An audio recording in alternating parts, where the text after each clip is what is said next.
የናቅፋው የጦር ሜዳ ውሎ።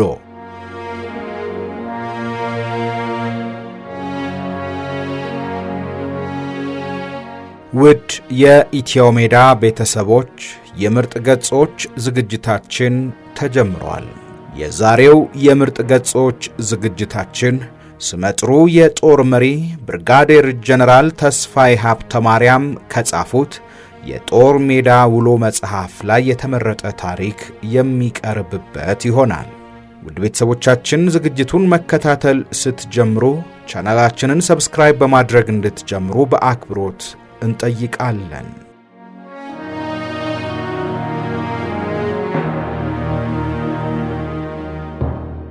ክፍል 6። ሁሉም ሰው ወደ ነጩ ቤት ተጠግቶ ለማረፍ ከነ ፓራሹቱ ገመድ ጋር ሲታገልና ጥረት ሲያደርግ ይታያል።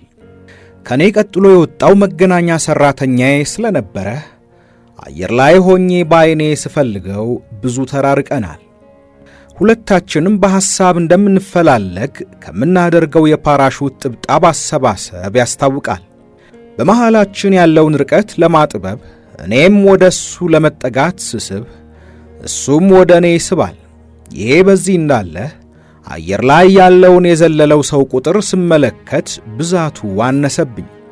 ሁለቱ አውሮፕላኖች ያሉበትን አቅጣጫ መፈለግ ጀመርኩኝ። በአካባቢው የሉም።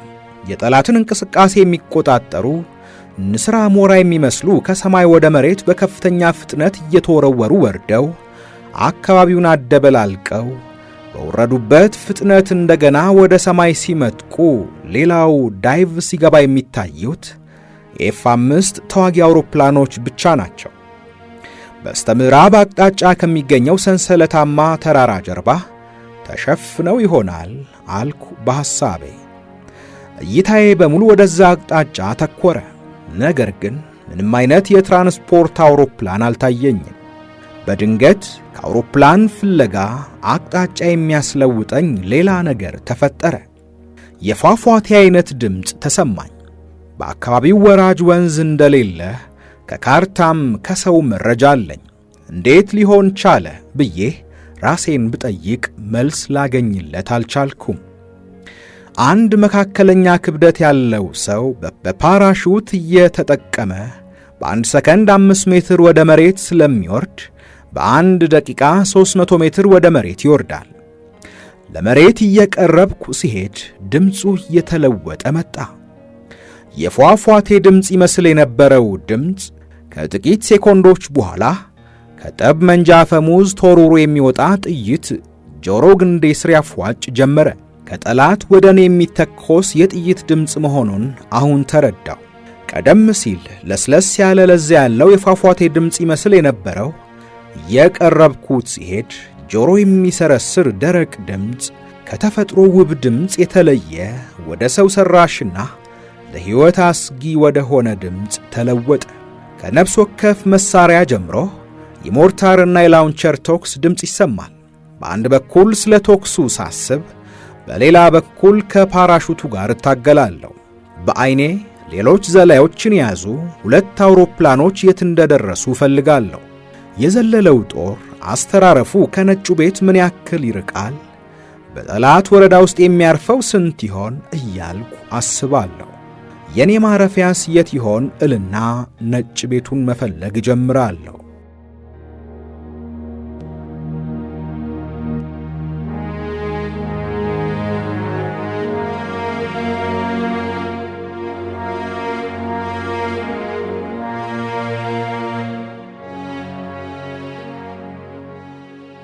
ከነጩ ቤት ብዙ ወደ ምስራቅ መራቄን አየሁና መሬት ለመድረስ የቀረኝ ርቀት ከ300 እስከ 400 ሜትር እንደሚበልጥ ገመትኩኝ። ጠላት ወረዳ ውስጥ እንዳላርፍ ባለኝ ኃይል በሙሉ ተጠቅሜ የፓራሹቱን የቀኝ ጥብጣብ ጎትቼ በምዕራብ አቅጣጫ ያለውን የፓራሹት ጨርቅ ወደ ውስጥ ወደ እኔ እንዲታጠፍ አደረግኩኝ። በምስራቅ አቅጣጫ ያለውን ፓራሹት ጨርቅ ወደ ላይ እንዲነሳና በነፋስ እንዲሞላ ሆኖ የነፋሱ ግፊት ወደ ምዕራብ እንዲጨምር አደረግኩኝ። አሁን 2 አይነት ግፊት ተፈጠረ ማለት ነው። አንደኛው ግፊት የመሬት ስበት ወደ መሬት ቁልቁል ሲስበኝ፣ ሁለተኛው ግፊት ደግሞ የነፋስ የጎን ግፊት ወደ ምዕራብ አቅጣጫ ይገፋኛል። የመገናኛ ሠራተኛዬን ማረፊያ አቅጣጫ በዓይኔ እከታተላለሁ። ከኔ በጣም ርቆ ነው ያለው። የመገናኛ ራዲዮ ከሌለኝ መሬት ብደርስም ጦሩን ለማስተባበር በጣም እንደምቸገር አውቃለሁ። የጥይቱ ድምፅ አሁን ከድምፅነት ደረጃ አልፎ ፓራሹቱን እየበሳው ያልፍ ጀመረ። ከሁሉም አቅጣጫ እንደ በረዶ ወደ እኔ መዝነብ ጀመረ። በአየር ወለድ ደንብ መጀመሪያ የሚዘለው አዛዥ መሆኑን መረጃ ስላላቸው ከሁሉም አቅጣጫ የሚተኮሰው ጥይት የሚያነጣጥረው ወደ እኔ ፓራሹት ነው። ከተለያየ አቅጣጫ የሚተኮሰው ጥይት ፓራሹቱን በሳስቶ ወንፊት አስመሰለው። በፓራሹቱ ላይ የሚዘንበው ጥይት ስፍር ቁጥር የለውም። በሕይወት መሬት ከደረስኩ አሁንም ማረፊያዬ የት እንደሆነ ቁልቁል ተመለከትኩኝ። በተሰጠው መረጃ መሠረት ከሆነ አሁን ያለሁት የጠላት ወረዳ ውስጥ ነው። ባለኝ ኃይል በሙሉ ተጠቅሜ የፓራሹቱን ወጣሪ ገመዶች ወደ ታች ስቤ ጨምድጄ በመያዝ ወደ ነጩ ቤት አቅጣጫ ለመጠጋት ሞከርኩኝ። ከስሬ ሰዎች ይሯሯጣሉ። ማንነታቸውን ለመገመት ብዙም አልተቸገርኩም። ከኔ በፊት መሬት ላይ የደረሰ ሰው ስለሌለ፣ ወረዳው ደግሞ የጠላት ይዞታ ስለሆነ ከጠላት ሌላ ማንም ሊሆን አይችልም ብዬ ውሳኔ ላይ ደረስኩኝ። አየር ወለዶች አይደሉም፣ የ15ኛ ሻለቃ አባሎች ናቸው ብዬ እንዳልገምት የ15ኛ ሻለቃ ጦር ከምሽግ ወጥቶ እኛን ከጠላት ለመርዳት ኃይል እንደሌለው አስመራ ከመነሳታችን በፊት ተገልጾልኛል። የማያቸው ሰዎች ደግሞ የአየር ኃይል ተዋጊ ጀት አውሮፕላን በላያቸው ላይ እየበረረ እያዩ ንቅናቄያቸውን አያቋርጡም። ተዋጊ አውሮፕላኖችም ምንም እርምጃ አይወስዱባቸውም። አውሮፕላን አጠገባቸው ሲደርስ ፍጥነት በመጨመር ወደ ምስራቅና ወደ ሰሜን አቅጣጫ ይሮጣሉ። ሁለት ሰዎች ወደ እኔ እየሮጡ ይጠጋሉ። መሬት ለመንካት የቀረኝ 50 ሜትር ያህል ነው። ከስሬ ያለው መሬት ሰበርባራና በቋጥኝ የተሸፈነ ነው። መሬት ስነካ እግሬ እንዳይሰበር የጫማዎቼ አፍንጫና ተረከዞች እንዳይዘበራረቁ በማስተካከል ገጥሜ ከጉልበቴ ሸብረክ ካልኩኝና ከግራና የቀኝ ጥብጣብ ስቤ ከጆሮ ግንዴ ጋር አስጠግቼ በመያዝ ቁጥቋጦውን ለማስወገድ በመሞከር ላይ ያለሁ ሰዎቹ ይጮኻሉ። ምን እንደሚሉኝ ግን መለየት አልቻልኩም። የጠላት ወታደሮች እጅህን ስጥ እያሉ እኔን ለመማረክ መሯሯጣቸው እንደሆነ ገምቻለሁ። መሬት ነካ። መሬት በሰላም በመንካቴ እግዚአብሔርን እያመሰገንኩኝ ከመቅጽበት ፓራሹቴን ከሰውነቴ ያላቀቅኩኝና መሳሪያዬን ከመያዣ ውስጥ አውጥቼ የመሳሪያዬን ቃታ ስቤ መሳሪያዬን ደግኜ መከታ ያስኩኝ።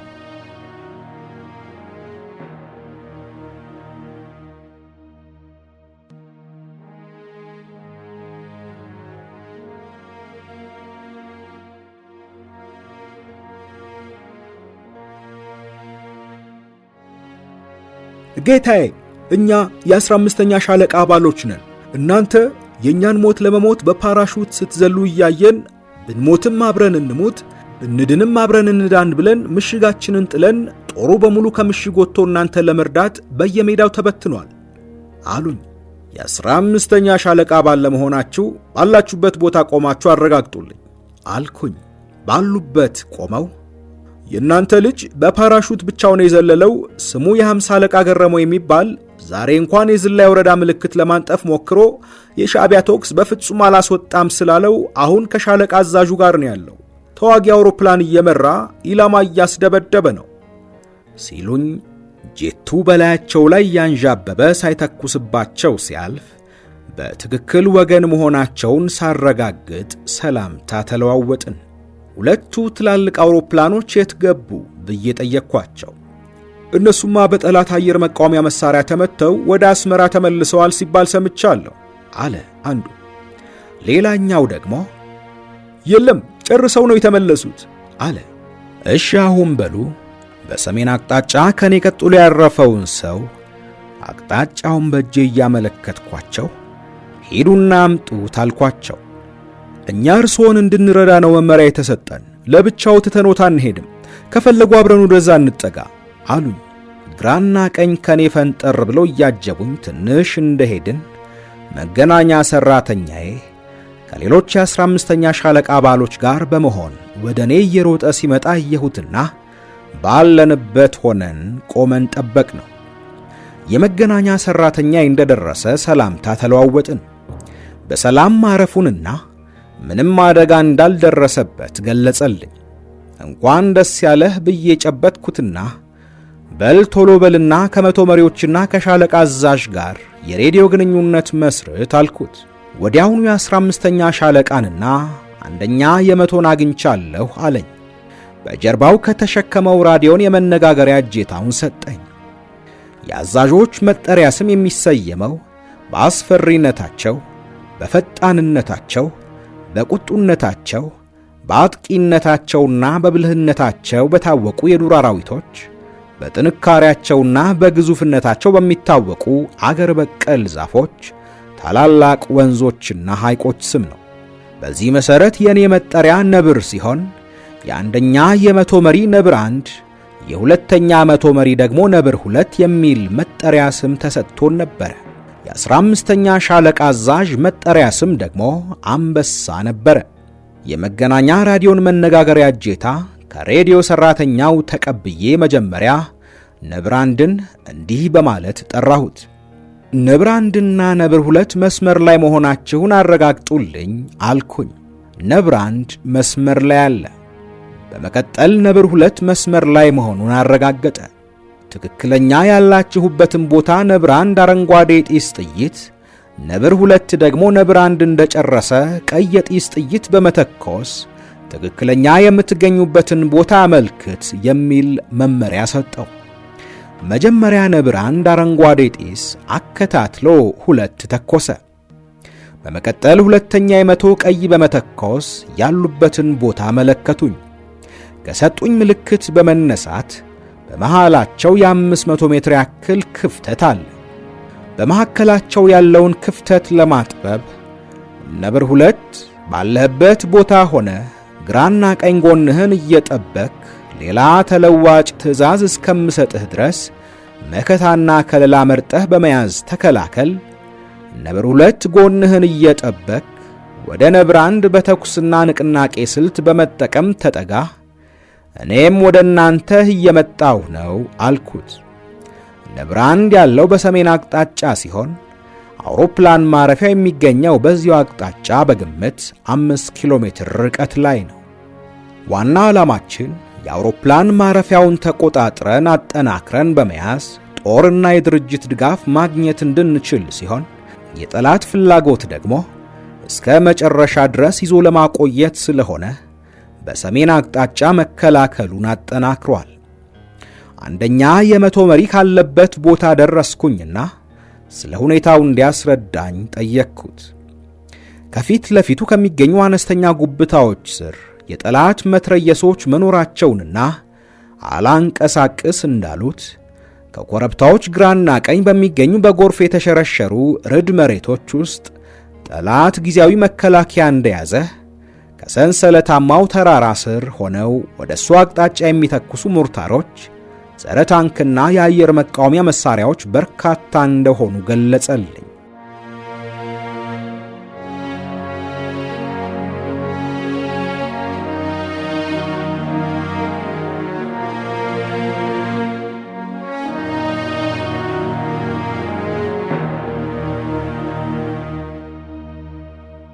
ተኩሱ ራስን ቀና ለማድረግ ዕድል አይሰጥም።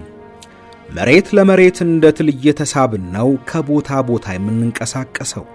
ሸለቆ ውስጥ የተወሸቁትን ከባድ መሳሪያዎች ለማጥፋት ተዋጊ ጀቶች ጥረት አደረጉ። መሳሪያዎቹ ያሉበት ቦታ ከተራራ ጥግ ሸለቆ ውስጥ ስለሆነ ለአውሮፕላን ድብደባ ምቹ አልሆነም። ተዋጊ አውሮፕላን ሲመጣ ትክክለኛ ያሉበትን ቦታ አብራሪው እንዳያውቅ ተኩስ ያቆሙና ድምፃቸውን ያጠፋሉ። አውሮፕላኑ ቦምብ ጥሎ ከአካባቢው ዞር ሲል ጠብቀው ወዲያውኑ የመሳሪያቸውን አፈሙዝ ቀና አድርገው መተኮስ ይጀምራሉ።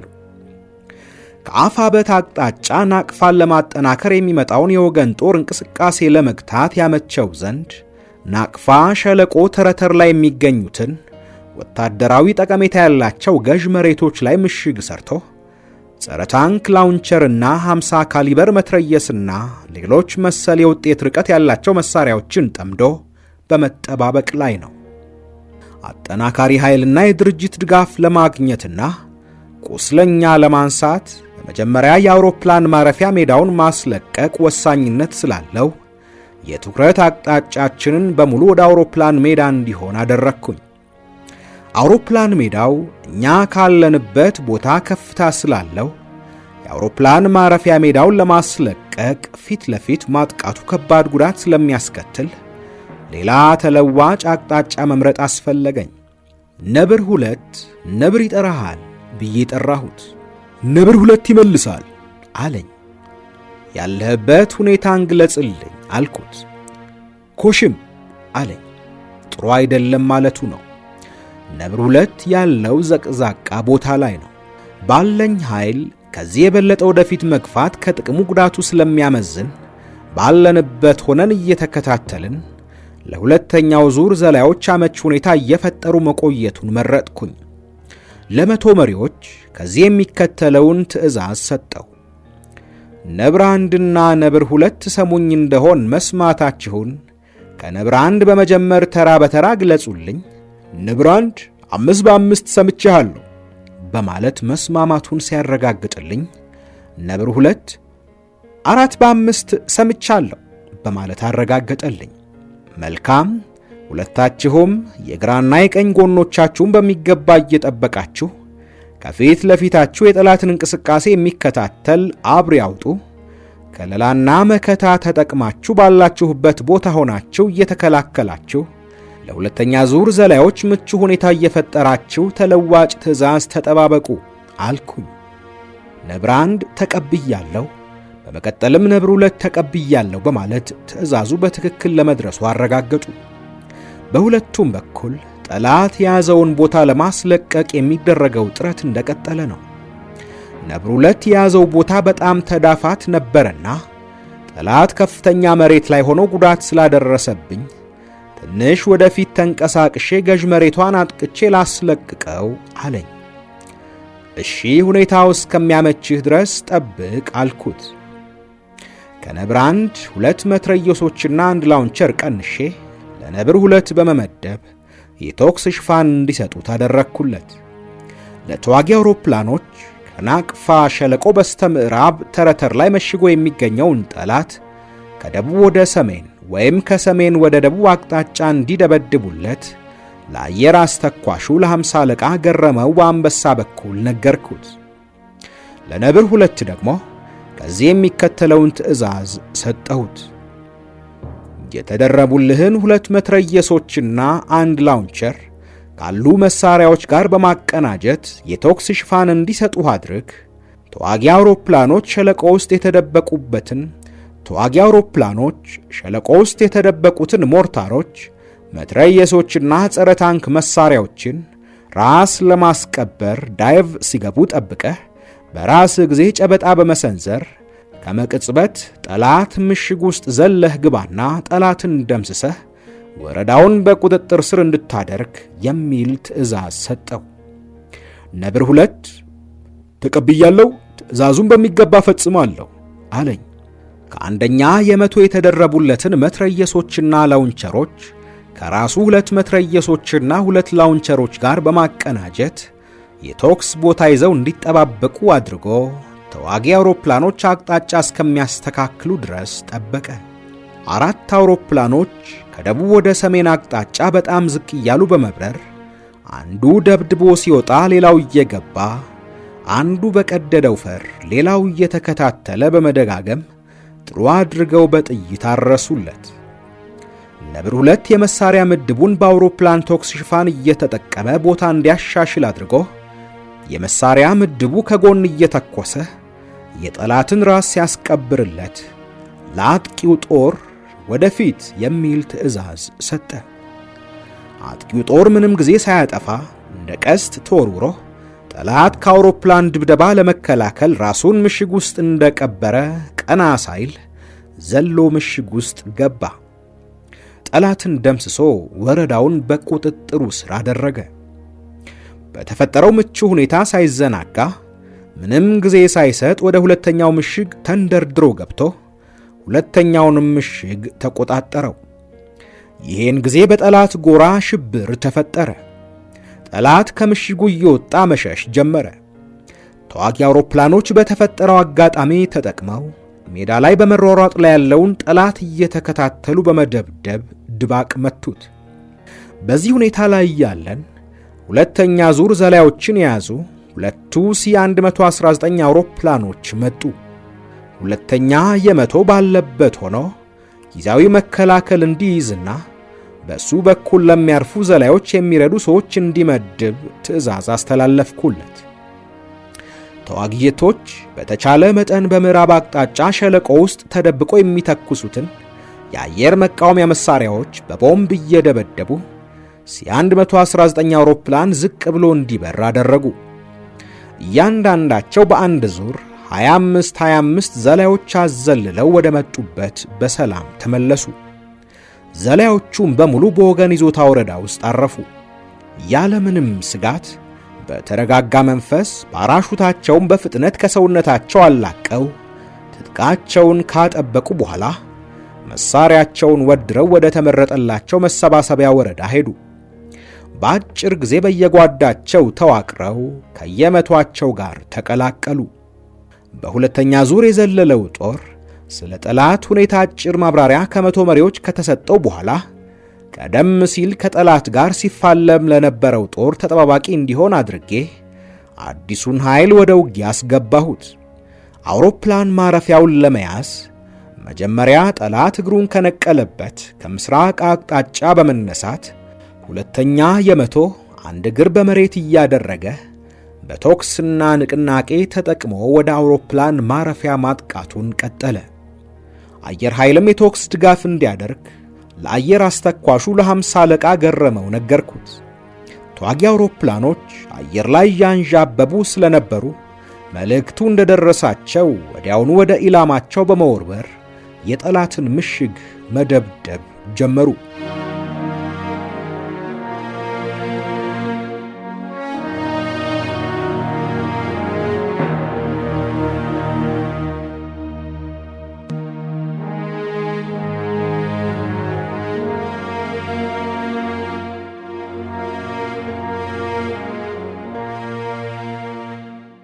ሁለተኛ የመቶ የተዋጊ አውሮፕላኖችን የቦምብ ድብደባ እየተከታተለ ማጥቃቱን ቀጠለ። አንደኛ የመቶ ቦታውን በማሻሻል ለማጥቃት ትዕዛዝ የሚጠብቅ መሆኑን ነገረኝ። ጠላት በምስራቅ አቅጣጫ የነበረውን የናቅፋ ተረተር ምሽጉን በአጭር ጊዜ ውጊያ እንዲለቅ ተገደደ። የጠላት የምስራቅ ምሽግ በወገን ቁጥጥር ስር መዋል በጠላት ጦር ላይ ስጋት አደረበት። ሞርታሮችና የአየር መቃወሚያ መሳሪያዎች በብዛት ስለነበራቸው ከባድ መሳሪያውን ትቶ መሸሽ አልቻለም። መሳሪያዎቹን እስከሚያነሳ ድረስ ከባድ የመከላከል ውጊያ አደረገ።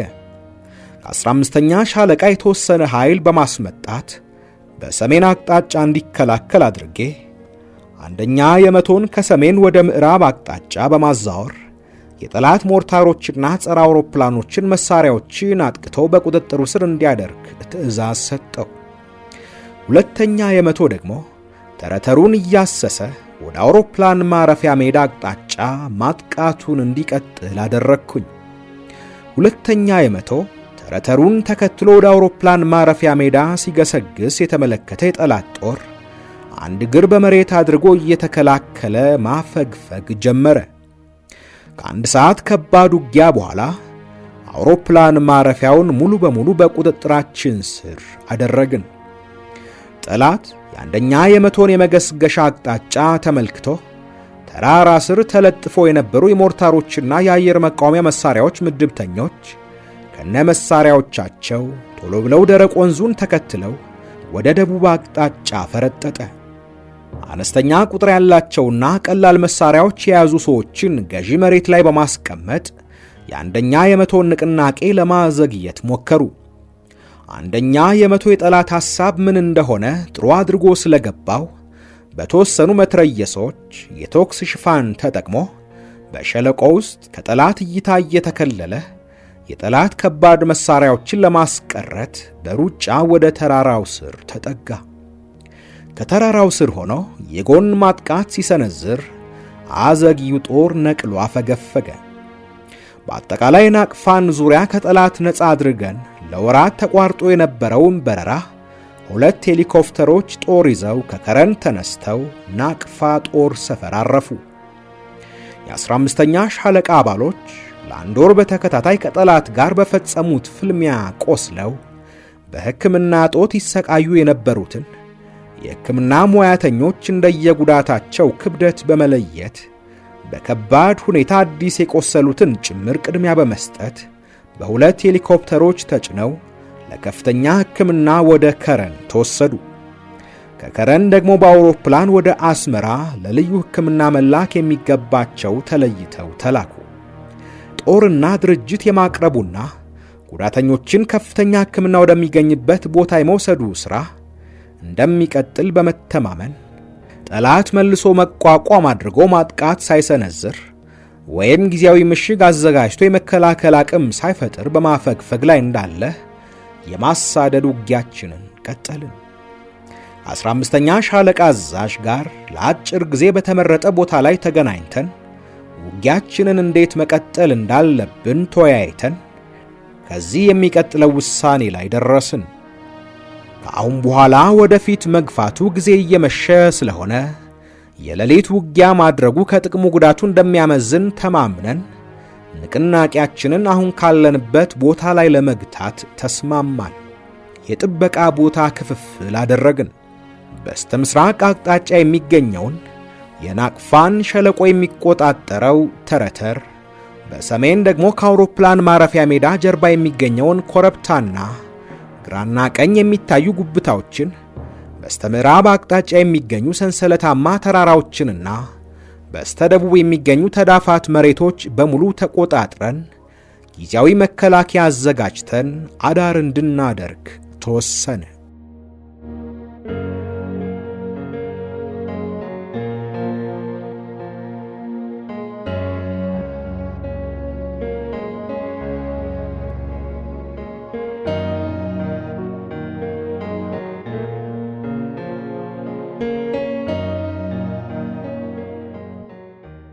ውድ የኢትዮ ሜዳ ቤተሰቦች ከጦር ሜዳ ውሎ መጽሐፍ ላይ መረጥንላችሁ የምርጥ ገጾች ዝግጅታችን አላበቃም። ክፍል 7ን በቀጣይ ይዘንላችሁ እንቀርባለን። ውድ ቤተሰቦቻችን ቻናላችንን ሰብስክራይብ፣ ላይክ፣ ሼር እንድታደርጉ ሐሳብና አስተያየቶቻችሁንም እንድታጋሩን በአክብሮት እንጠይቃለን።